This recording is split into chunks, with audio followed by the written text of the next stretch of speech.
Welcome back to Tribal Council Talk, a Survivor podcast brought to you by KMOV, the CBS in St. Louis, the finale of season 50, and Tribal Council Talk for this season. I am John O'Sullivan, former KMOV producer, Survivor superfan, joined by the amazing Tasha Fox, two-time Survivor player, and just all-around awesome person. Woo. So we're here with the finale. Took my breath away. It was a hot one. I was on the edge of my seat the entire time, John. I was laying down on the couch, but I was enjoying it. Oh, my gosh. I was stressed. I was excited. I was mad. Yeah. Like, I had all the feelings. Yeah, well, coming right out of the gate, Tiff had some angry feelings. Oh, yes, she did. Right at the beginning, coming back. She was hot. And I just feel like that was the exact opposite of how she'd been doing this whole season. Yes. And she just did like a totally different this episode. Agreed. I agree. I think she saw the sand slowly dripping out of the hourglass, and time was running short, and I think she knew time was running out. She was mad. Like, once you get down to the last few people, if you don't have the numbers, you just see the writings on the wall, and it's like the most frustrating thing ever, because you want to make something happen and nothing's happening. So you think she was just like, I'm done. I'm not going to even pretend anymore. I know I got to win to get there. Exactly. Yeah. And, if she really felt that she could have an end with those people, she wouldn't have gone off on them. She would have still been political. Like, hey, hey, let's talk. You could tell she was just like, I'm on my own. And it showed. And she was close. She was so close. And I do think, if she makes it, then she wins. Right. And how does Rizzo still have the idol? Yeah. He cruised right into the Final Four with his idol. And I think, again, no one was going to give him a vote. No. Anyway. No. So, props to him for making it back-to-back seasons Final Four. Agreed. But, hey, dude, practice some fire. Yeah, practice some fire. I did... I thought it was interesting how much Aubrey and Tiffany's relationship kind of degraded over time. They seemed like they were so tight at the beginning, and then going all the way back when Aubrey wasn't finding her people. Like Tiff was one of the people that reached out to her. Yeah, and then at the end, she was just like, no, I'm done. Exactly. And I think we talked offline a bit about it, where you said Stephen Fishbach said one thing that I did was check in every day, and that's something I feel like Tiffany probably didn't do as well as Aubrey. Even if you're on the outs or you're in the middle, just check in with people every day. Have a conversation, even if it's just like, hey, let's go to the well. Just check in. That way you can keep relationships open, which is what Aubrey did. And it's not like there's anything else to do. No, exactly. Just have a conversation. But there are some times on Survivor where people will say, you haven't talked to me in 2 weeks. Right. I don't understand that. It happens. Yeah. You're so engrossed with your people, and you're mixed in with them and what's making sure you're good with them, that you literally ignore everyone else. It's easy to do. All right. So I won't do that. Don't do it, John. Check in every day with everybody.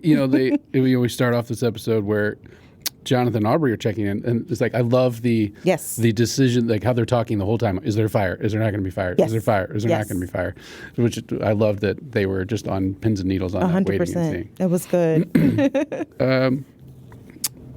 I think everyone had, the plan to get to the end with Joe and Rizzo. And, that was just... We knew that. What they were going to do. Exactly. The smartest thing to do.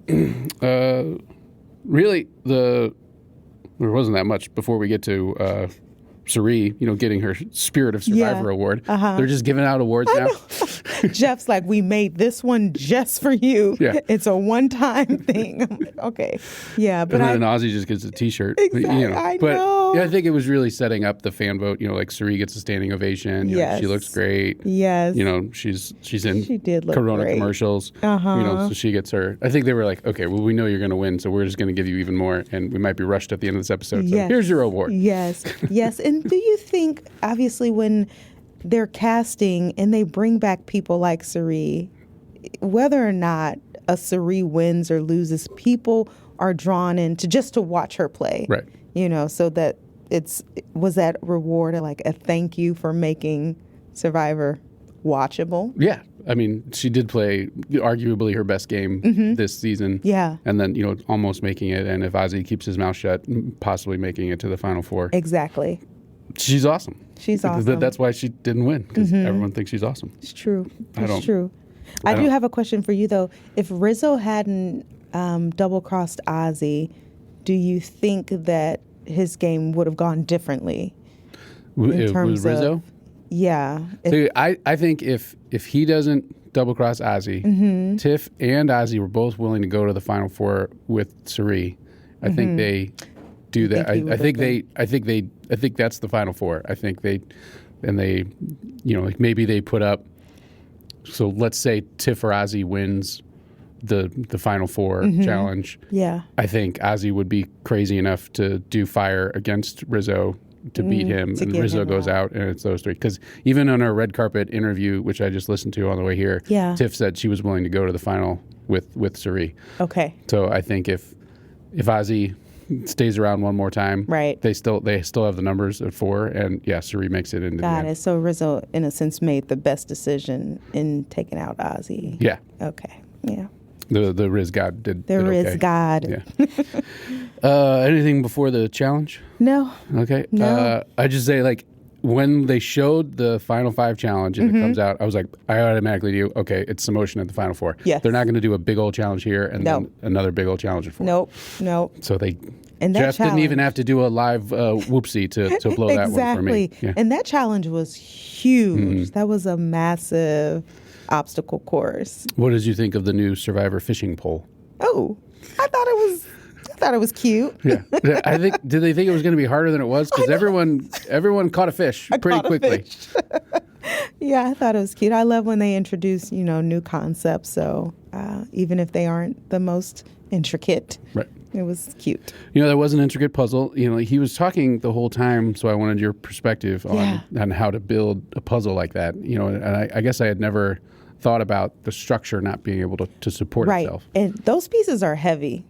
Like they look light but they are really heavy. They're solid wood. So as Jeff was talking, I'm like, oh yeah, that probably isn't the best way to go about a puzzle like that. And those pieces were big and they were heavy. So, but obviously Jonathan, as massive as he is, with the wingspan that he has, can literally keep a structure up and get other pieces. So I thought it was fine. It worked. But it wouldn't work for Tiffany. No, but she was that close. She was so we said, if close. Jonathan throws up for 10 more seconds, yes. Tiff wins, Aubrey goes home, and we're possibly looking at a Tiffany win. Yeah. And then do you think the throwing up was nerves, or do you think it was just the exhaustion from just physically running through that course? Maybe they had eaten right before? Yeah, I was like, did you swallow some mud? Ooh, could have. Yeah. Yeah. Because he did go like this, right when he got out. He wiped his face off. Yeah. And I'm like, that was my first thought. Could have been mud. Swallowed some mud as he was birthed from the twisty tunnel. Yeah. It's just not like Jonathan to do something like that. No. Yeah. It was quite odd. But then I loved his reaction. It was just so emotional, and it was just raw. And, he wasn't a jerk to anyone. It was just really like, I did this, and no one thought he could pull off puzzles. Yeah. And so I was really happy for him. I thought Aubrey was going to win. Because it was one of those things where, they're telling the story, she was last to get up there. And is she going to pull out this She's going to pull it out. Yeah. So I was surprised.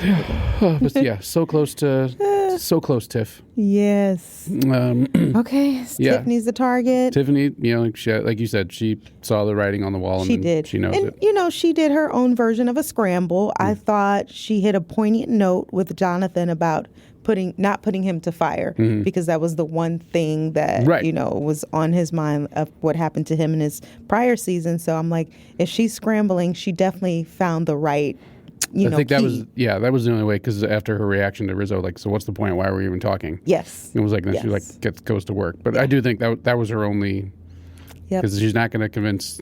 She needed to convince Jonathan and Joe. Yes, if she knew she wasn't going to convince Aubrey. Convince Aubrey to do something. Agreed. And then it's really setting up Jonathan. That he was haunted by the fire. The only thing is, Jonathan just keeps eating dry rice.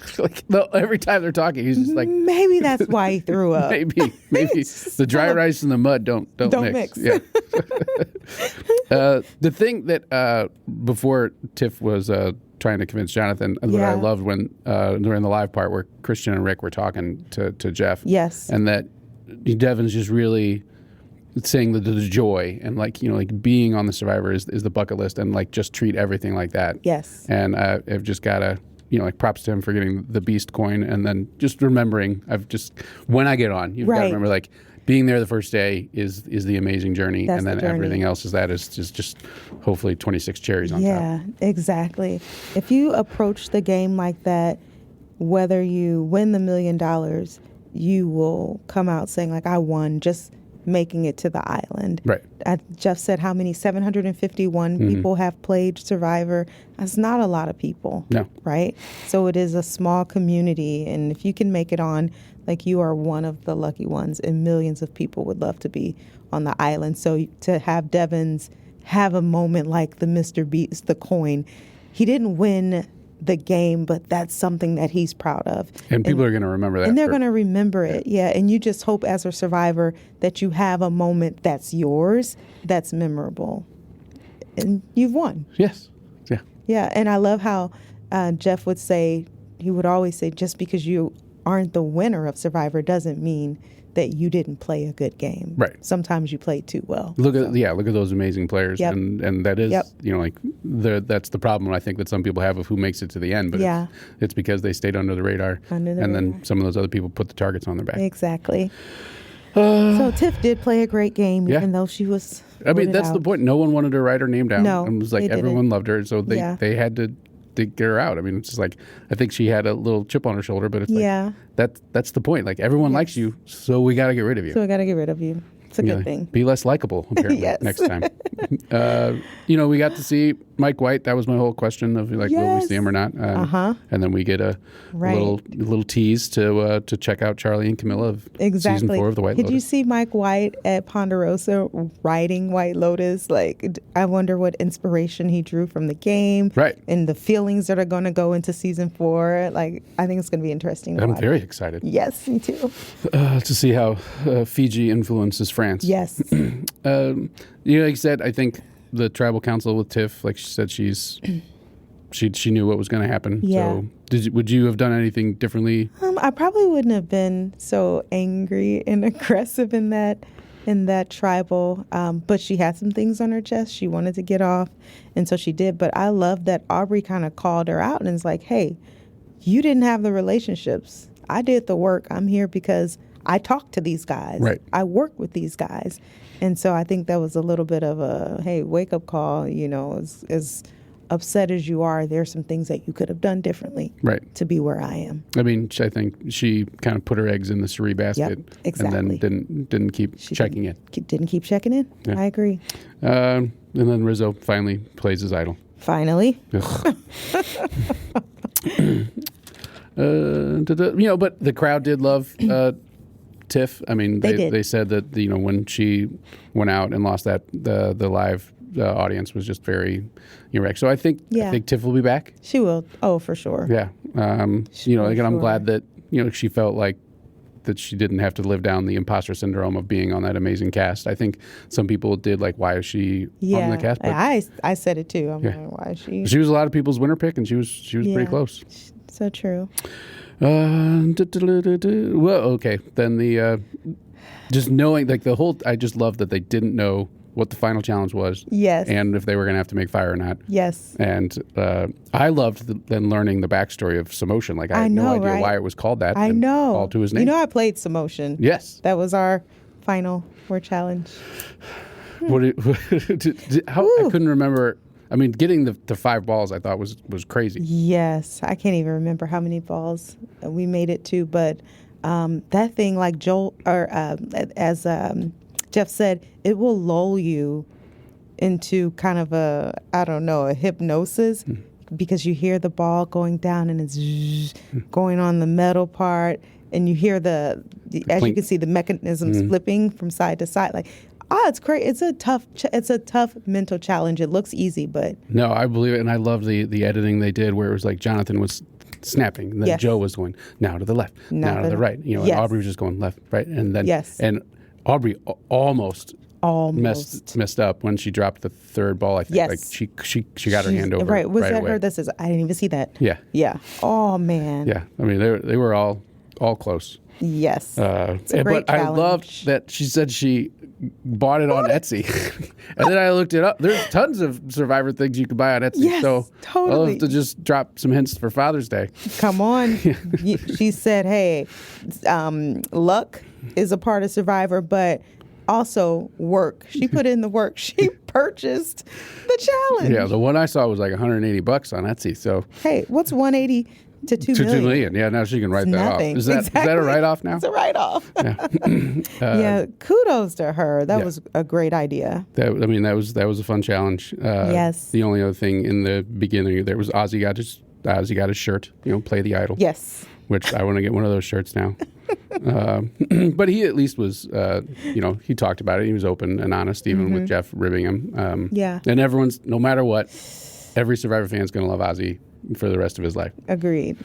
So- Will Ozzy love himself, though? I He think it'll be says he fine. thinks about it every single day. Well, it's also knowing, I think it would be different if knowing that the finale is live and that he's going to be in front of it. I think now we can finally, Now put it behind him. okay. I mean, it's one of those things where it's you've had to wait, Yeah. for Yeah. the finale to air. I mean, he's like, can you not fully process True. everything until you put the out. period on it? Yeah, it's true. You're right.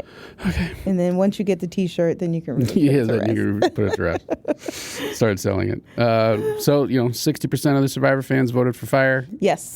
Do you think they were just like, okay, we know it's fire, or do you think they thought it was a they shot? totally knew. Okay. They But then I'm even more angry at Rizzo for not practicing more. I know. Yeah. Well, what do you think about Joe? He can't. Godfather Joe? He can't helping the not Riz help. God? He has to help.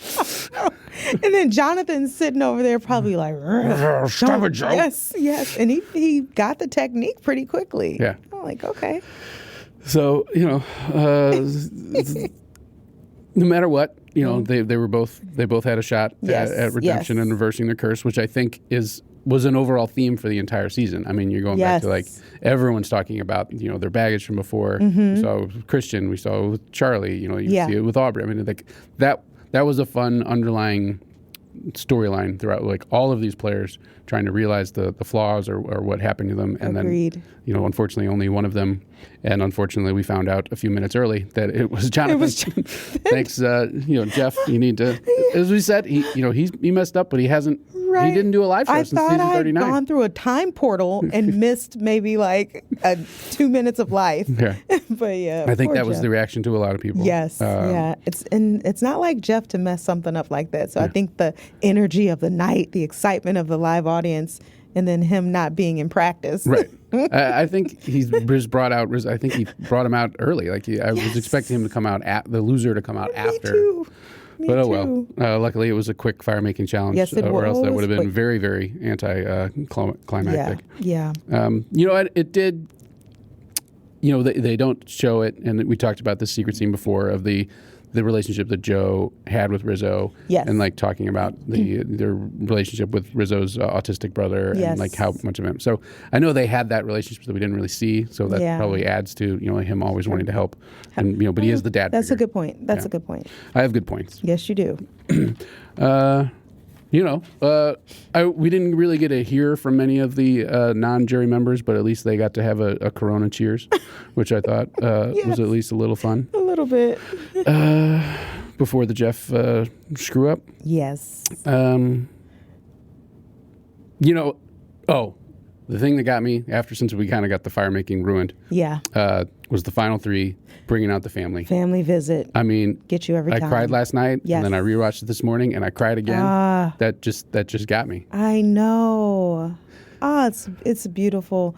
And it's interesting that the timing in which the family members came out, usually you see them a little bit sooner, right? Right. You'd think there's usually like maybe 6 to 8 people left in the game. Yeah. So that's why I wondered, like, how many families do you think came out. Do you think Rizzo's and Tiff's family came? 100%. Yeah. And that's the thing about the family visit, the person that gets voted out like right before the visit, their loved ones are there and they don't even get to see them. Ugh. Yeah. At And least my most wife would be people- fine with that. She'd be like, I got to fly to Fiji. I know. It's like, well, you know what, too? Fiji isn't as far as like some of these places like in Cagayan or Cambodia. Those are 28-hour trips to fly all the way out and not see your loved one. Ugh.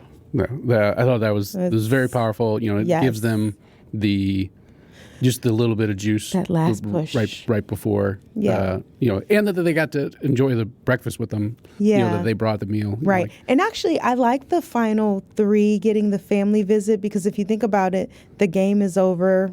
I guess the next day, they probably get to fly home with a loved one. So I didn't you even get think to about sit that. Yeah. on the plane with them and kind of decompress because once the game is over, the next day you're out of there. It's not like you're hanging around Ponderosa for a few more days. So for the people that literally go straight from the final 3, going straight from the island to Tribal to Ponderosa, you're packing up and you're going. There's no decompression time. So to sit on the plane next to your loved one, that'd be priceless, amazing. right? Yeah. Oh, I didn't even think about that. Priceless.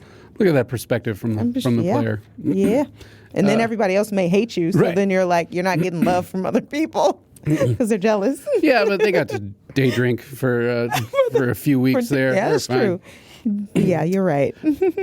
So, you know, it comes to the final tribal. Final tribal, yeah. I really thought most of them, I thought they did a good job. I mean, I think some of the jury members kind of got a little away from it where they were really kind of grandstanding of who they were going to vote for. Yeah. The mayor of Ponderosa did try to rein them in, but you could tell that Stephanie and Chrissy were going to vote for Jonathan. Right. That, you know, Suri was really pushing for Aubrey. Yeah.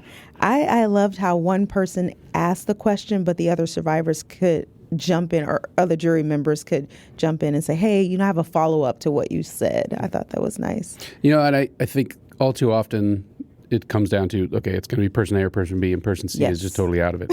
Yes. So even though most people knew they weren't going to vote for Joe, I'm glad, like, you know, Emily gave that nice point after Suri kind of like threw him under the bus. Yeah. And Emily was like, but we still all went to Joe. So he obviously did something right. So props to her for realizing that, you know, like everyone needs a little moment. Did Joe seem surprised when Suri said we had to babysit you? And what did she call it? Jotation. Jotation. Yeah. Yeah. I think he was a little taken aback. I think so too. And, you know, and again, he still hasn't had that long to process his first season and then now going through this.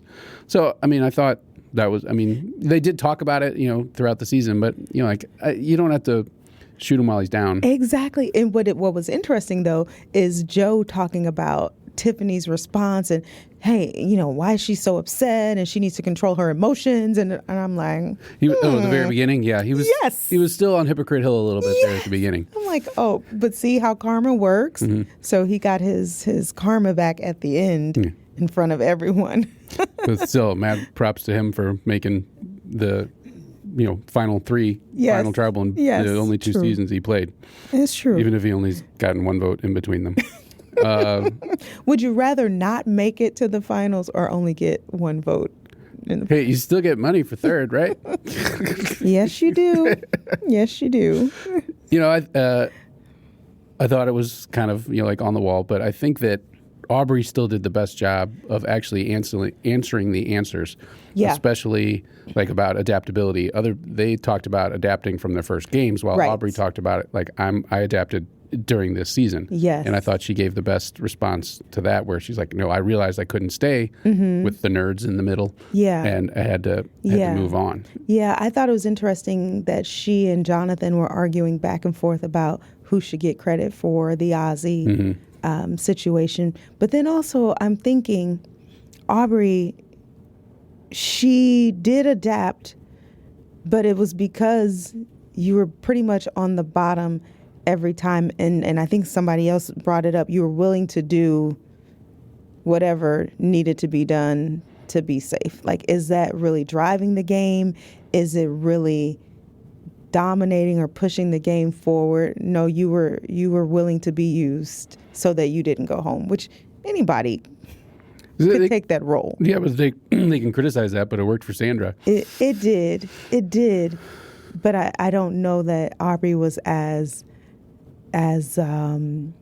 cunning as Sandra was. Sandra She kind of reminds me of Suri. Like, it doesn't appear like I'm playing, but I'm playing. Aubrey, it seemed like she was playing, but not driving the game. But I think that's what we've seen so much in the last 10 seasons, where there's a lot of the people who are driving forces then get voted out at 4, 5, or 6. Yeah. And it's the people who kind of play it more under the radar that make it to the end, which I think like angers some people, but like you have to adapt to how you're being how the season's being played. Yeah. But I guess in a season like season 50, when there are so many great players who are playing, the best strategy would be not to play and let them take each other out, which is, I feel like is exactly what happened. Which is why I thought she did such a great job of selling her entire story, her entire Survivor story, that narrative, not just this season. Yeah. And I think that really grabbed I think that grabbed a lot of the people. I think so, too. Because in Rizzo's red carpet, he basically said he wanted to vote for Joe, but he ended up voting for Aubrey for her Survivor legacy. And he was like, I didn't want to have just one throwaway vote to Joe. That's exactly what I wrote down for Aubrey. Legacy and evolution, but evolution from her first season until now, not necessarily Survivor 50. Right. Yeah. And, and she gets, wins 8-3. With just Steph, Chrissy, and Coach voting for Jonathan, which you could have expected. Yeah. The thing that on the her red carpet interview that Aubrey said she wasn't an alternate. She was cut and then brought back when they expanded the cast. So, like when she had so much anger at the beginning of the season, I think, like that explains a little bit more. But, she had a different approach of like where Devins said he was an alternate and then got on. So it was so I can only imagine like, oh no, you're not coming on 50. Oh wait, yes you are. Yeah. And then that makes sense. That's crazy. That makes sense. And those casting producers and casting executives, you have a season 50, and the worst thing to do would be to cast people that are flops. And so you think about Aubrey, because I thought she was flopping at the beginning. I'm like, ugh, I didn't really particularly care for her, and I'm like, why is she there? Just looking back to her reaction to Genevieve and talking, I'm like, what is the matter with you? Exactly. But she came a long way. She came a long way, and I'm sure the producers were like, oh, thank goodness we could have stuck with our original mind, which was to cut these people, but it worked out. Also worked out for Suri, which I think everyone knew that was going to happen. But I wondered if he was going to say like a second and third place. But like at least Jeff just like everyone got votes. Even if maybe they didn't. Even if they didn't. But I think it's like you said, she got her award. Yes, she won the money. It's a little exclamation point on her Survivor journey. And she's probably done. But I know, I think so too. But financially speaking, I'm sure Suri has secured a nice retirement fund given all of the shows she's been on. Right. I mean, she won Traders. Definitely a millionaire. Yeah. And then she's in Corona ads. Come on. Right. Yeah. She's done well to make Survivor a career, a 20-year-long career. No. Yeah. And she almost made it to the finals of the Australian Survivor. Exactly. Yeah. And I got to get that job. I would like to see Suri on a Big Brother. I think she would be fun to watch on Big Brother. Yeah, I think she would go back for another reality show that didn't involve being on an island. On an island, where she could, like on the challenges aren't as big of a part of it. Right. And that's why I think she was great on the Traders, where like the challenges weren't predicting like who's gonna be immune for the most part. Right. And it's really more just the strategy and the relationships. Yes, that's why I think Big Brother would be great. Right. Yeah. It's all about relationships, and the challenges are carnival games. Right. Which she could probably do well at carnival games. Everybody anybody has a chance to win on carnival games. Yeah. Well, what else we got? Let's just talk about how John got his butt kicked. So the last little look at the Team Tasha versus Team John fantasy league, where I was kicking butt all season long. You were. And then at the end, Team Tasha with Joe and Aubrey left at the end beats Team John with only Jonathan left, and the final score was John 159, Tasha 170. So, hey, no one got blown out there either. No. It was back and forth battle. Yeah. I also lost in my other fantasy league. But you know what? We're all winners because we're Survivor fans. You're right. You're right. The only other thing, what did you think of the season 51 promo? I have some questions. I'm trying to understand what it means. I mean, when he has to Jeff explain the right, open the era. open era, I'm like, what does that? Anything that has happened in the past can happen in the future. Okay. And I'm almost like, is this kind of like a Ghost Island where like they're bringing back everything? I hope they don't bring back knowledge is power. It's open. I hate that. It's an open era. Yeah, they could have an island of idols and have Suri and Nazi. Who knows? Yeah. Anything's that would be for grabs. So hard. I mean, is there going to be an advantage a day? Why couldn't they have more idols on this season? Because that would have saved Evans. I was excited that we get a marooning again. I do love a marooning. Yeah. Now, okay, I think once you have a season of returning players, it brings back nostalgia. I hate when there are new people because you have to now get to know an entire set of new people. Here we go. But Jeff did say that it's not going to be as long for returning players. Okay, good. I'd love to see another captain season, if you will, where you're just bringing back a couple people. Yeah. 2 to 4. Like they've done in the past. And really give one of these great players a chance to get a second chance. Right. Yeah, I would like that. That'd be great. And then stay tuned because hopefully season 53 or 54 sees John O'Sullivan on there. Ooh, I would be so happy. Yeah. But wait, if I'm out there too, I might have to vote you out. We'll just have a secret. We'll just know that we're together, but we'll pretend that we're not. Sounds great. All right. Sounds great. We hear it here first. All right. Any other thoughts as we close out Tribal Council Talk for season 50? Yep. John, I will say it was a pleasure talking Survivor with you this season. Thank you for the invitation. And season 50 was everything that I hoped it would be. It lived up to the hype, and it was just my pleasure to do this with you. Thank you. No, thank you for agreeing to sit down and talk with me every week. This was way more fun than I thought it was going to be. So I'm glad that the news director here at Channel 4 basically volunteered me to do this. So nice. And thank you to everyone who listened to us or watched us this season. Yes, people did actually listen and texted me about it. So there's at least 5 or 6 people that listened. So if you're one of those 5 or 6, thank you very much. Thank you so much. So we hope you enjoyed Tribal Council Talk, and we'll see if we'll see you for season 51. Woo.